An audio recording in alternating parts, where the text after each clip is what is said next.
Hey there, aspiring horror authors. It's another episode of Sako in the Moon created by two self published horror authors. Today we're talking about author websites.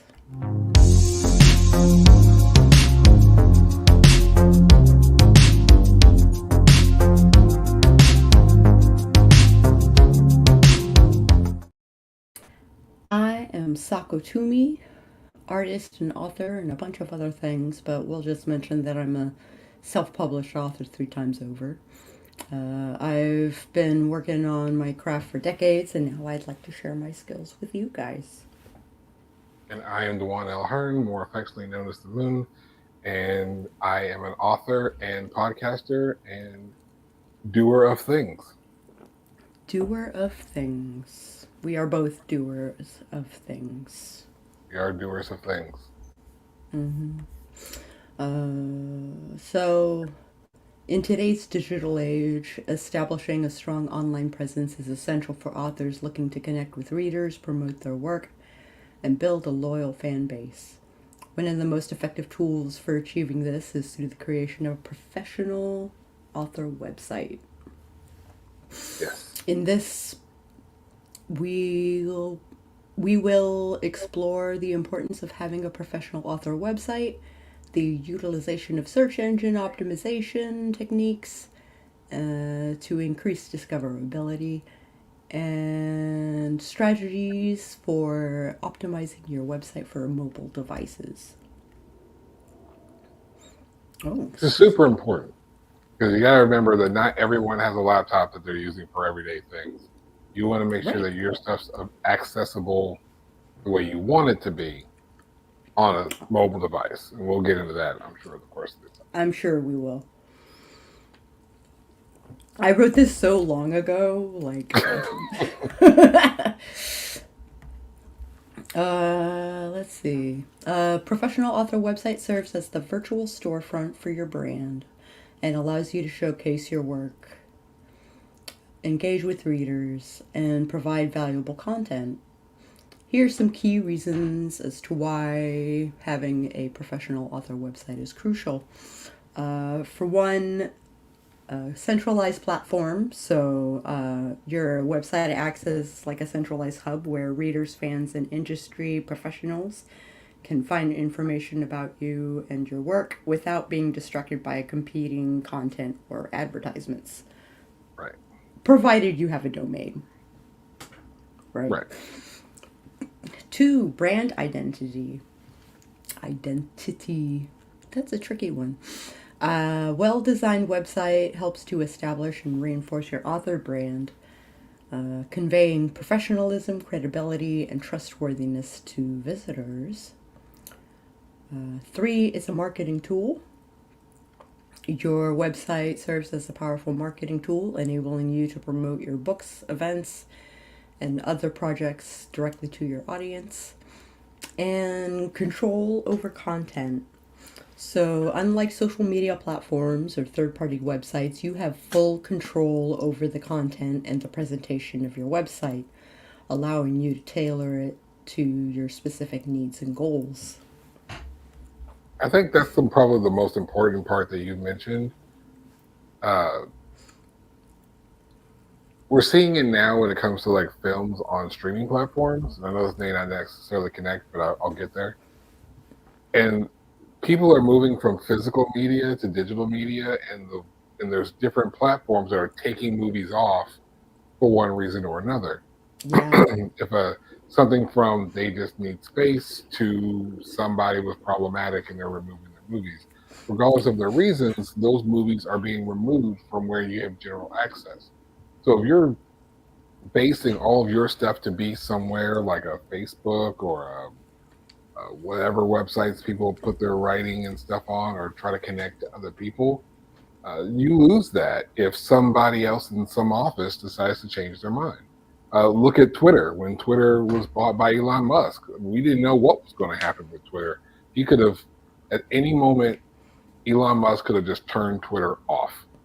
If yeah, that was the only way you had access to your readers or your readers had access to you, you've lost connection with all of them. which Having really hurt.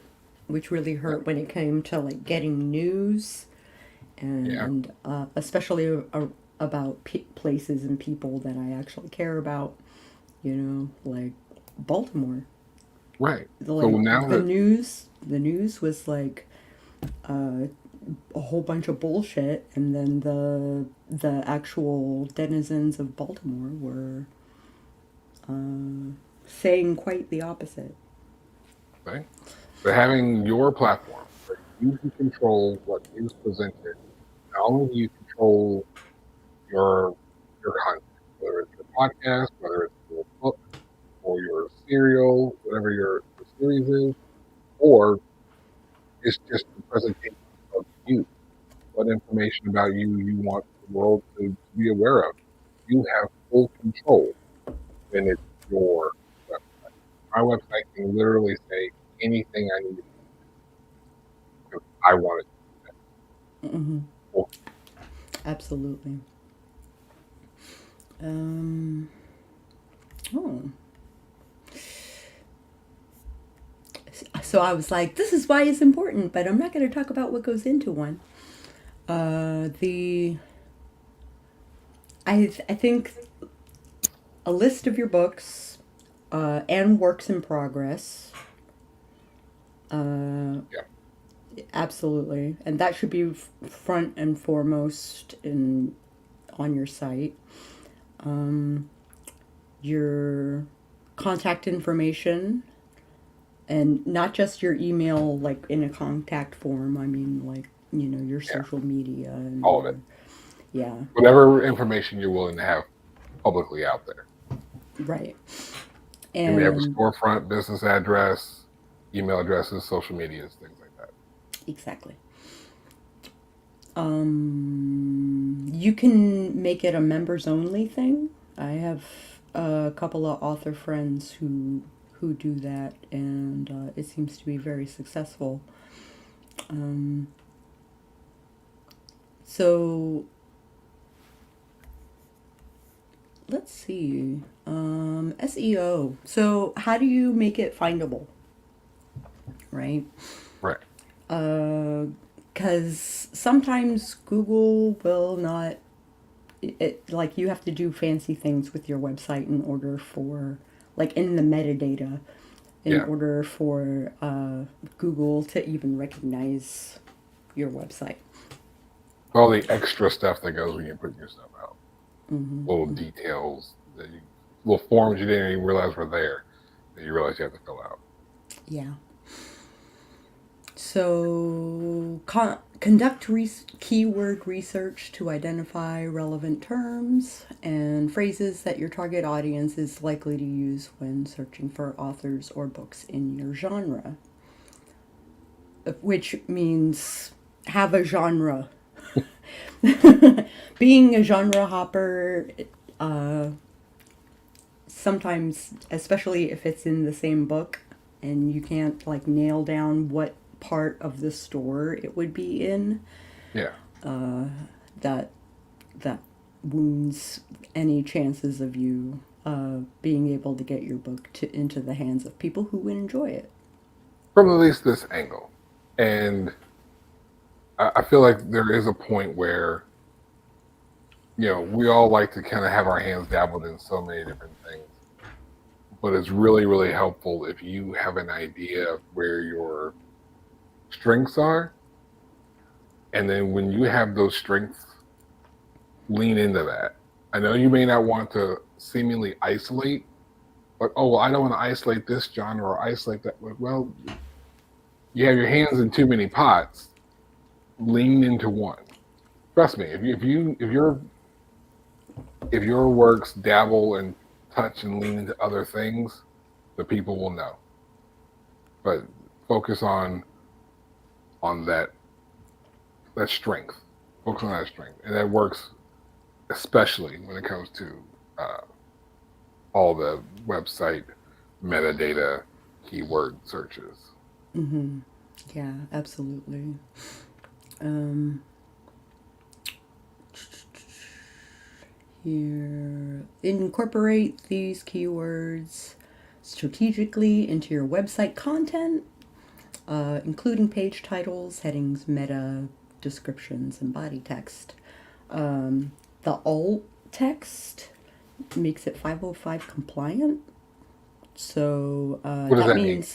that means that let's say blind people can see your website. That it will read out the descriptions of the art so that the blind person knows what's on the website. Yeah. So government websites, for instance, are usually 505 compliant. Create high quality, informative, and engaging content that is relevant to your audience and demonstrates your expertise as an author. I kind of feel like this is that for us. What do you mean, like the show? Yeah. Trying to Yeah. give back to the community that we learned so much from. I think in the grand scheme of that,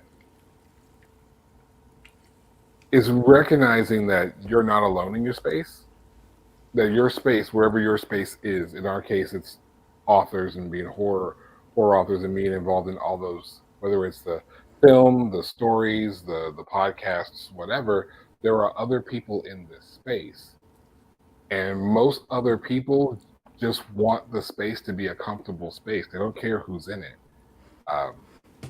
So we do shows like this, so where we can give back to other people in this space, so that there can be more people in this space with us. And I think that's another thing that the websites help with. It puts you in that space, and everyone else can connect. And I mean, it kind of goes into networking and marketing. Kind of, we talk about everything. Yeah, which will be its own episode, I'm sure. Right, it'll be its own episode eventually. But as you'll notice, we'll talk about marketing in every episode because that's how important marketing is. We'll talk about networking in about every episode because that's how important networking is. Mm-hmm. And in the end, it's connection. I want my book to connect with other people. She wants her art to connect with other people. We want the show to connect with other people, and that's networking by definition. Yeah, absolutely. And I've been going back through and tweaking the keywords and posting it in self-promo Friday things, and yeah. So a little bit of marketing, like being able to talk about the thing that you love. And talking about yourself as an author, it can be super tricky. I understand. It is very tricky. I understand that. Yeah. I have a hard time with it. Mm-hmm. Mm-hmm. So just remember that people are likely to connect with your content if you make the content available to them. I mean, they can't get into your content if your content's not available to them. Right. I think it's one of the things we can touch on when it comes to our websites, because we haven't talked about our particular websites yet. You have a website, I have a website. And I'm making one for Sako in the Moon. Oh, see? There you go. And one of the beautiful things about, because I do dabble in so many different things, having that centralized location where if anyone finds me, they'll find all of me. And I have a portfolio site that's like that. So if you write and you do art and you do podcasts, somewhere on your site should be the information on all of those things that you do, because they may see that we do this awesome podcast every week at Friday on Fridays at 2:00. But they may not know that she does all this art, and they may not know that I work in film, or they may not know about the awesome interview that someone just did this Wednesday. I talked about myself a bunch this week. She did. And she did a great job at doing so. Tuesday, I did a presentation on my career as an artist and author and stuff like that for graphic design portfolio students. Keep talking. Go ahead. And I'm, I was on the Star Chamber podcast where they interviewed me and were interested in like all the things, and both parties were super interested in my time management practices, which I'm doing something, special this year. So when I, finish a year of this system, I'll probably do like a guide regarding it. All right. Optimize the metadata, including title tags, meta descriptions, and alt tags for images to accurately describe the content of each page and improve its visibility in search engine results. With an increasing number of users accessing the internet on mobile devices, it's essential to ensure that your website is optimized for mobile browsing. Choose a responsive design that adapts seamlessly to different screen sizes and devices, and prioritize fast loading times for an optimal user experience. That means no no like enormous JPEGs that are like 23 megs, because they will take 8 years to load and people will move on.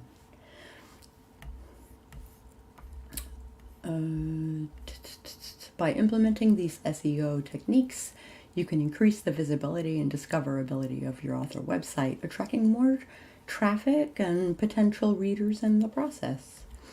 So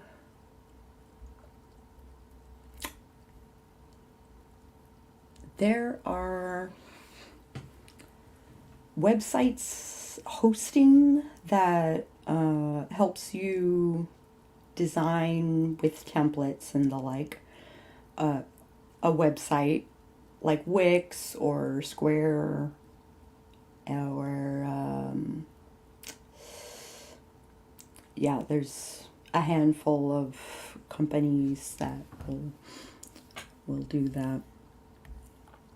So Wix, for instance, since that is the program that I use, it is a responsive website that automatically adjusts the layout and formatting of your website to fit the screen size and the resolution of the device being used, whether it's a smartphone, a tablet, or a desktop computer. And you can preview what it looks like on these devices before you publish. Sorry about that. Hey, welcome back. I know, random phone call and stuff. I apologize. I'm back. This is the beauty of doing this show live. I love doing the show live for these reasons. Yeah. It's always something. It's always something. What I miss. So, mobile-friendly navigation. There is UI basics, that user interface basics, that and UX that is not just like visual hierarchy, but it's exploits the human nature to interact with it. Yeah. So, like the menu, for instance, on a mobile version isn't going to be across the top. It's going to be accessible by the little 3 lines that are like, hey, there's a menu here. And so simplify the navigation menus and make buttons, links, and other interactive elements larger and easier to tap on touchscreen devices.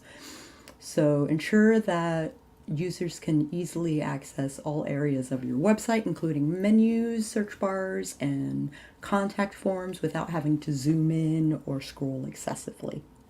Because that's the one thing you have to realize, that this little device, wherever I threw mine, is this is in everybody's pocket, Mm-hmm. right? And this is where most people are going to immediately see your stuff. If they're the first place they're going to be able to access it, if we're like out at a convention or something like that, they'll pull their phone out, they'll look us up, they'll Google us because we did all of our SEO stuff, and we're right there on their phone. So if you have these large pictures that people have to try to scroll past, or this tiny print that is mixed in with other things, it's going to be hard to navigate. And most people, honest the truth, they have a short attention span. If it doesn't work right away, They they're not will going to leave. bother. They will leave. So if you have art to display, a podcast to access, merchandise to sell, if your website is not easily navigable, it's might as well not even be there, because you've now frustrated and annoyed and wasted somebody's time, and that's it. And sometimes you only get one shot at a first impression, so that's really important to keep that in mind. We haven't talked about platforms yet, have we?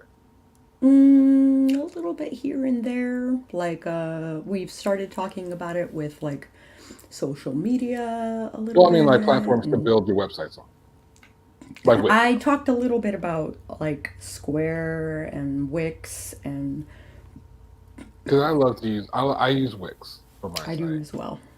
And one of the beautiful things about Wix, and I mentioned this not to promote Wix, but yeah, not promoted, not yeah, sponsored. right, we're not sponsored, but they can, because we both use them. Mm-hmm. But this isn't to promote any one particular site builder. It's just something that you really want to make sure you're paying attention to when picking a site builder. With Wix, you have a desktop and mobile option at the top to give you a preview of what your site looks like on both devices. So as you're designing, you can click on one and click on the other to see how it converts, and then adjust. And one of the things you may notice, like Sako was talking about, where your menu is, so where it doesn't interrupt other content. So make sure you're paying attention to where your menu is. Make sure your menu comes down the way you want it to, so it's accessible. Make sure that the options don't run into other things, so that the options are all selectable. And be careful with really big pictures or big flashy thing, because they might look cool on your desktop when you're working on it, but it may not translate the same way or work at all on your mobile device. There's a lot of elements I've had to remove from the mobile version just to make things look right, at least the way I want them to. And all those are really, really important when you're selecting a site builder to use, because once you've built a site, you have it on your site builder, and you have your domain and everything's connected to it, especially if you're investing money into it, that's the site builder you have. You want to make sure that your site builder is working for you as much as you need to. And Wix will go out of its way to basically figure out what it is that you need, and give you all the tools in which to apply those needs to your website. So like, let's say you want to be a blogger, right? So there's like a blogging like an element, like a side site almost, kind of like a thing. You can do just a blog on Wix, but there's also a way of making a page that's for your blog.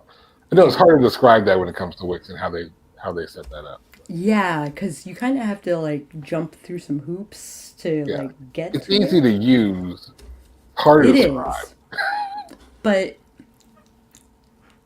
it's a rabbit hole. It really is. So, but you can also, you get to, and I guess we kind of are promoting Wix, so let's just go with it. Because think about it, I do podcasts outside of this one. We do this show. I have YouTube links I need to connect to for the sake of film, and I have books and stories to post, and she's got art and stuff, and we all have like our merchandise and stuff like this in the future Omni hat that's coming eventually. And Now it's a running gag. I have to talk about it. Um, with all these different things, like Wix does have options for all of those. So whatever it is that you're trying to build and however you're trying to put your name out there, if I had to put my stamp on one of them, it would absolutely be Wix. Uh, WIX. WIX, yes. Just to be clear. And the metadata is included in Wix. So Google will list you And it's really easy if to you fill it navigate. all out. Yeah. They'll say, hey, you can do this, and it'll walk you through all the different parts. It's like, hey, for the SEO, click this, type this, explain this. Make sure that you use the title of your blog in the blog somewhere and have it here. It's just like it spells it out for you. For those who are completely ignorant to things like me, this is a way that you can almost foolproof present yourself. Works for me. Yeah, yeah. So let's see. So optimize content, right? So condense and prioritize content for mobile users, focusing on the most important information and calls to action.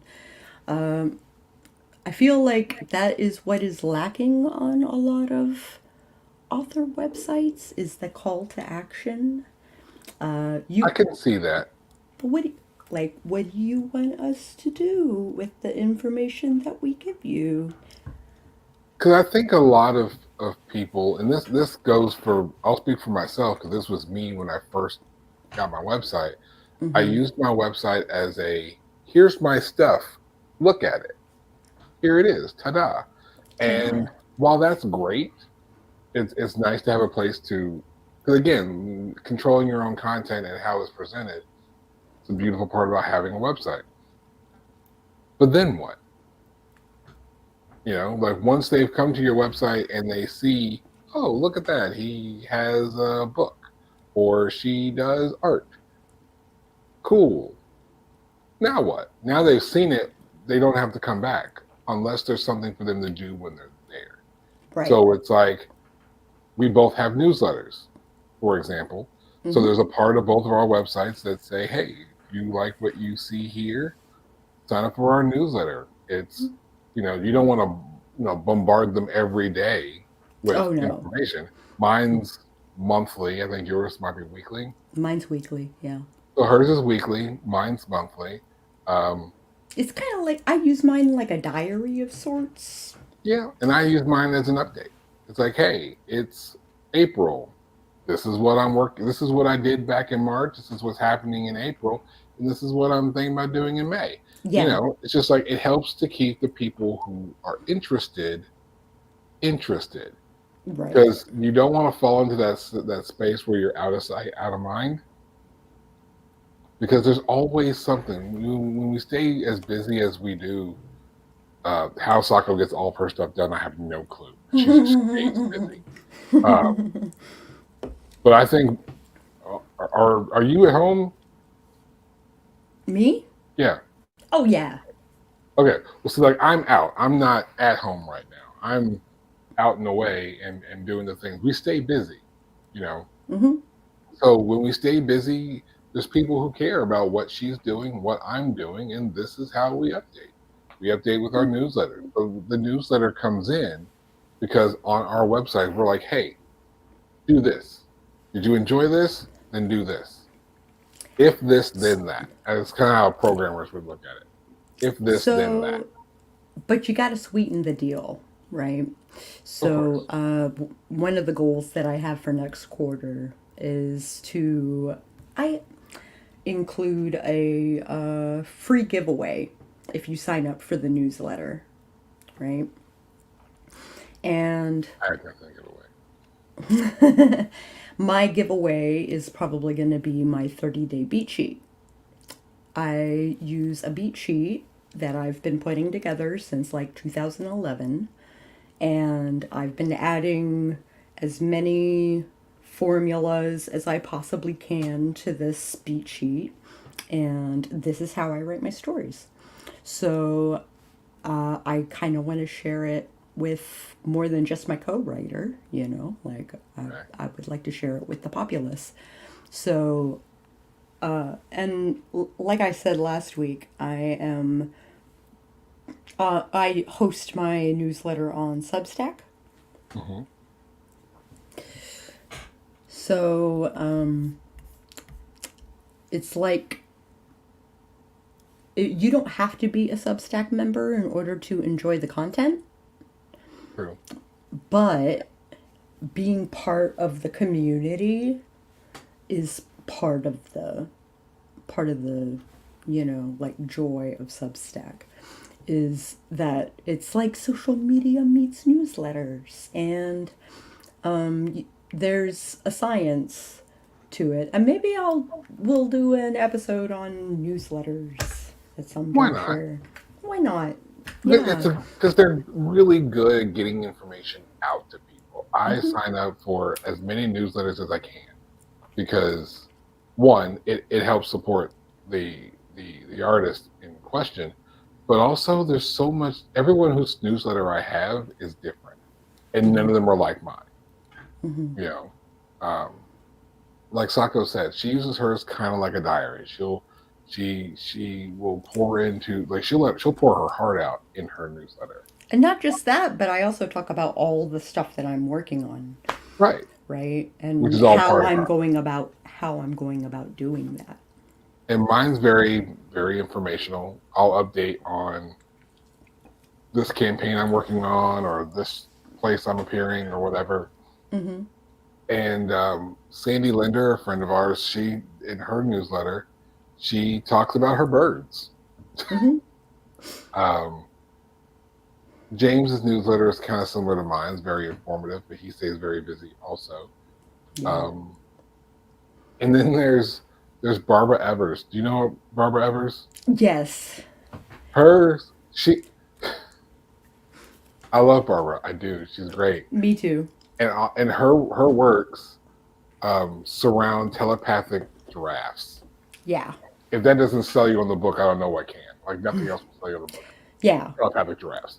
Hmm. Um, but she does this thing where she is always engaging with her people by having this trivia contest on Tuesdays, and she keeps the score. Somehow she has like a scoring system, and she gives away things at the end of her season or rounds or whatever.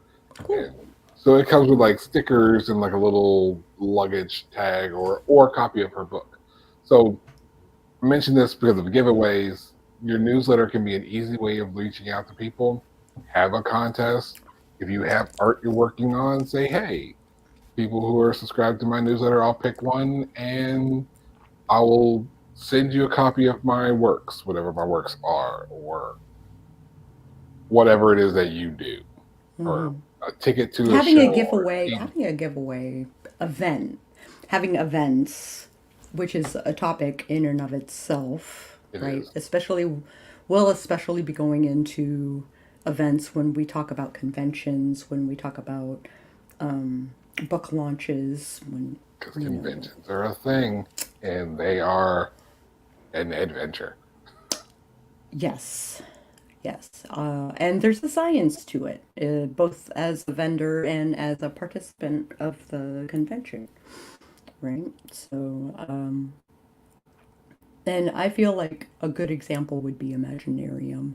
Like they handle their online presence pretty well, I think. I wonder if we'll be able to, if we could get Holly or Steven on the Oh, show. I'm sure we could. I'm sure we could. Especially if I talk about my witchy stuff just a little bit. Like See, Holly is fully Holly's all about the subscribed witchy stuff. to all Steven's of all that. about the bourbon. Steven's all about the bourbon. So if I tell Steven, like, hey, pour yourself a glass, let's have a talk. I Hmm. think we can get Steven in here on Yeah, it. yeah. But in the end, it's, again, that's a networking thing. It's a marketing thing. Hmm. We'll episodes on their own, but we'll touch on it all the time. It all cuts into how you're presenting yourself to the people out there. Outside of your space, outside of this room that we're individually in, like how do you get your stuff to that random person over there? And an author website is the perfect way of doing so. And to keep that person involved, newsletters absolutely help. This doesn't have to be anything glamorous. Just a few little notations about what's up, what you're up to, what's new, what's going on, what's happening. All it has to be. And I, like I mentioned last week with social media, ingenuity is like super important. So even when you have bad days, showing the your audience that you have feelings too, like they eat it up. So and sometimes they will come out of the dark to help you. So like Just about being genuine, being your honest, genuine, fair self. yep. First and foremost, I sell myself, right? Whatever it is that I'm doing, people will usually subscribe to. So I'm. I mentioned like my marketing plan for Facebook basically last week, and I need to update my website, my Castboy website, and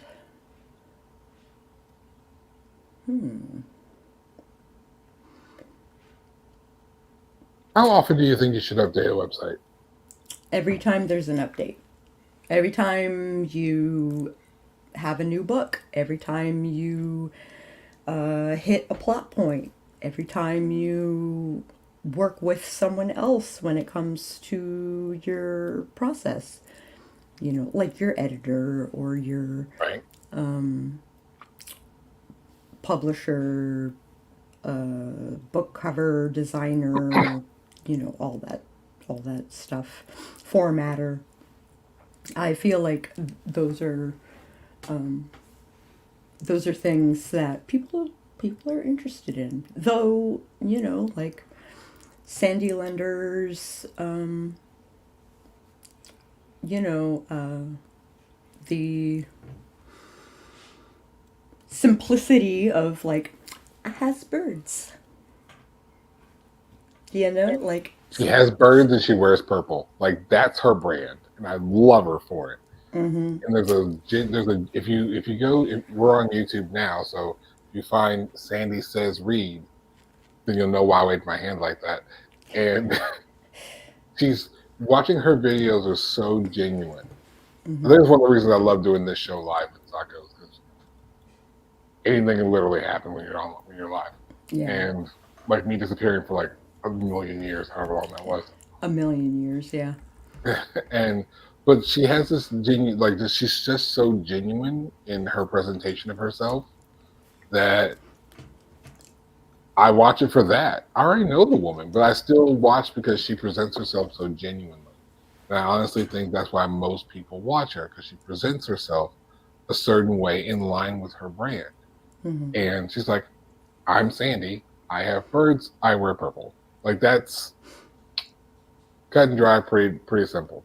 I mean, you see me in these same my t-shirts and my hat.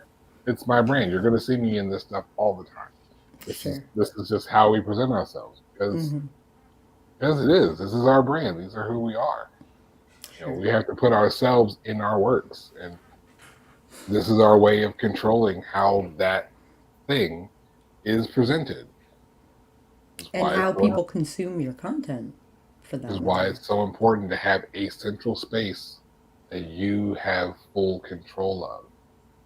And for example, if YouTube all of a sudden decided that we can't have a show on YouTube, it could easily happen because people get banned and taken off of social media platforms, whatever, for whatever reason. By having our own website, we can control everything we do, no matter what.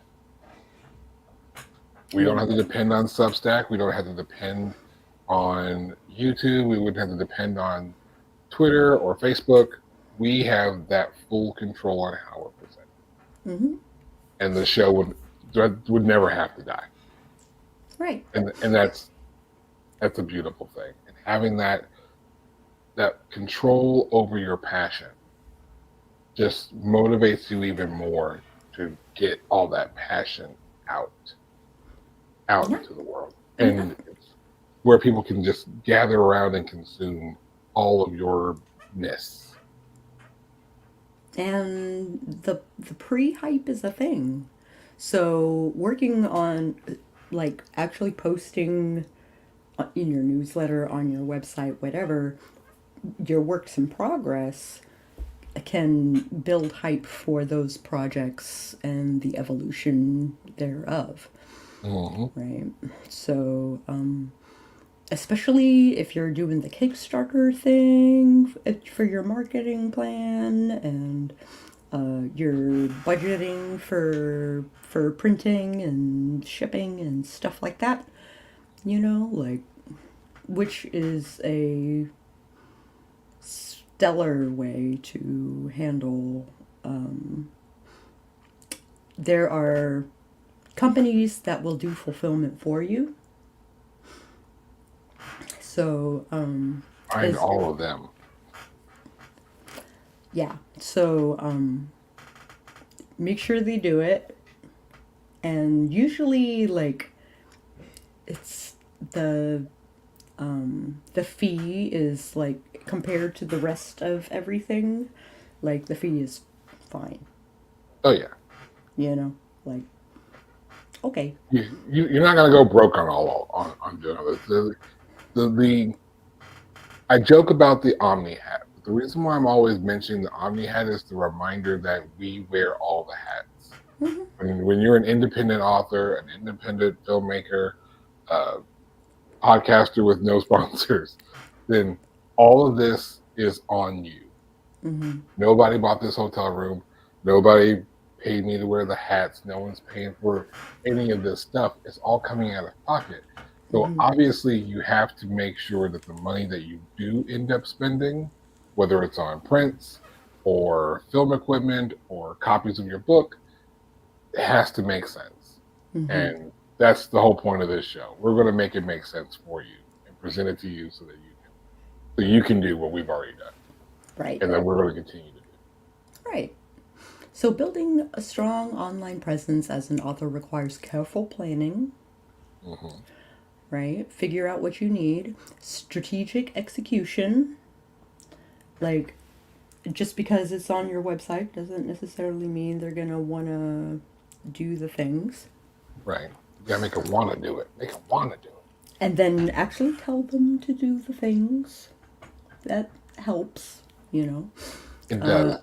And No matter how much ongoing maintenance, right? that's So if you are hiring a designer to do your website for you, that's where they get you, is in the maintenance. yeah. I say learning it for yourself. This is not to take anything away from web designers. Some really cool web designers out there. Really cool ones. But I find value in learning the things myself. And I find value in having that control. Because while there are some that, I can totally trust, I know that if I have this show, for example, we do the show at a certain time every week, I can put that on there, and I know it's on there. I can do the presentation of it. Boom, it's there. Mm-hmm. If I'm going to do a show for a different podcast, or if Sako went to Star Chamber, she doesn't have to say, "Hey, person, can you update my website to reflect this and the third?" She just hops on her computer, does it, and it's there. Mm-hmm. And she can mention it in a newsletter. She can post the links to those things on social media. Mm-hmm. It's all about getting your information out there. There are so many talented people who are watching this right now, and I don't know who you are yet. But I'm hoping to find you at some point in time so that we can enjoy your stuff. Yeah, absolutely. And we're going to make that easier for you because we're cool like that. So, by creating a professional website and utilizing SEO techniques to increase discoverability, and optimizing your website for multiple devices, you can effectively promote your work, engage with your readers, and establish yourself as a reputable and authoritative voice in your genre.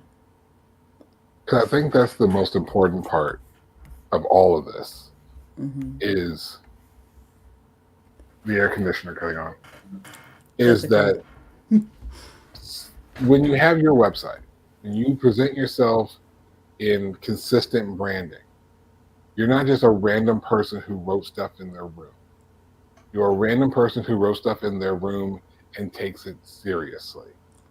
And then other people realize that you're serious about this. And she mentioned it very, very, very briefly, but having your own domain is a really important part of that. You can get a free version of of most website builders, and it's like username dot something dot something dot bunch of numbers.com / a billion pictures and Oh, whatever. Wix is better about it than that. They are, but I've seen some. I've seen some, Yeah. and it helps that, and you can get domains dirt cheap. Wix has sales on domains all the time. I got my domain from GoDaddy when I first bought it. When I first claimed DuanLHearn.com, I paid like $1 for it. Nice. I paid for like $1 for the year. You do pay it annually, $1 for like a year. But it was like I think it was like $10 for the first 2 years that I owned it. Like it was stupid cheap. And it's one of those things that you get to control. Like when you control consistent usernames amongst all your platforms, that helps with authenticity. They know that this is actually you because it's the same you all over the place. Right. DL Hearn Writes is the same on Facebook, on Twitter, on Instagram, and Duan L. Hearn is my name, and that's the website. It's DuanLHearn.com. You know, she's Sako everywhere. That's how you find her. I don't have to think about it. I know if I type in Sako, I'm gonna find her. Not someone close to that, not someone who has a similar name. I'll find her. And having that authenticity to be verifiable in a sense really goes a long way with people taking you seriously. And again, the only real difference is, you know, from someone who does stuff in their random bedroom to someone who does their stuff in their other random bedroom is how serious those people are. And that's really the only difference. So this is a way for people who are going to invest money in you, whether it's to buy your product or your time. This is how they know that you're serious. Because if they're finding you, they're serious. Their money is serious. So take it seriously. Absolutely. And by implementing these strategies, you can ensure that your author website provides a seamless and enjoyable experience for visitors, regardless of the device that they are using to access it. Absolutely. Yeah. You got to be out there, and people got to find you, and they got to want to find you when they find you. So, if you Google Sako or Sako to Me or Sako Studios or whatever into Google, my content pops up. So, like, it's easier for just to Google me and find all my social media, find my website, find my everything that I make, everything that I do. Yeah, so And you can literally look up Duan L. Hearn. If you look up Duan L. Hearn, you find me. You find my website. You find the podcast that I do. You find the podcast I've been a guest on. You find the things that I've written. You know, it's one of those things where if you want to find me, to be able to look at somebody and say, it's cool, just Google me. It's not cocky or arrogant. It's really the easiest way to do it. All these strategies that Sako lays out for you, all these tips, they streamline everything. I think that's the best way of saying it. Like it Take streamlines the notes. whole Take and notes. rewatch And videos, rewatch. but it streamlines your process. One of the best pieces of advice I was ever given is that learn from other people's mistakes because life is too short to make them all yourself. Mm-hmm. As corny and cheesy as that might seem, like I learned a whole lot of things by listening to somebody else who had already gone through it. So there's a lot of struggle that I didn't have to go through. So if we're able to present this information to you so that you don't have to struggle through it, please take heed. I mean, that's the whole point of us doing this show. We felt that, there are so many people who can benefit from looking at the independent side because otherwise traditional publishing, it's a whole ass process in its own right. Mm-hmm. But a lot of people are doing things for you, and it's being deemed worthy enough to have people do these things for you. Yeah, I don't have that. We're independent. We do all the things ourselves. We have our own marketing team. That's us. And our own social media team. That's I us. came across my street team like accidentally. I don't have a street team. I have an incredibly supportive wife, which is pretty close. I have very supportive friends, and they go out of their way to share my content. So, like, yeah. I have a lot of dope people who are like, hey, you have stuff to talk about? Come on our show and we'll promote it. And Mm-hmm. hey, talk to us about this, or hey, share that and do that. It all comes from the networking and being your genuine self. So just be your genuine self and get out there and talk to people. Yeah. Do the things. Even if it comes down to having a YouTube show, like, make it accessible. Yeah, why not? And that's the beautiful thing. Like all our computers and our phones all have cameras on them. I went out and bought this one, but you don't have to. Like there's so many things that you can easily do with the things that you already have. To do a YouTube show, to do a podcast. The podcast I do, I record using a program that was free, and my buddy told me about it. He's like, "Don't put any money into it. Just download this free program. It'll be perfectly fine." Mm-hmm. It works great, and the process is easy. And this whole show is for the independent who wants to do something on their own, may not know exactly what to do or where to go. Right. You go here first, and then we tell you, and then you go out and do the thing. Ideally. And hopefully we inspire. Hopefully.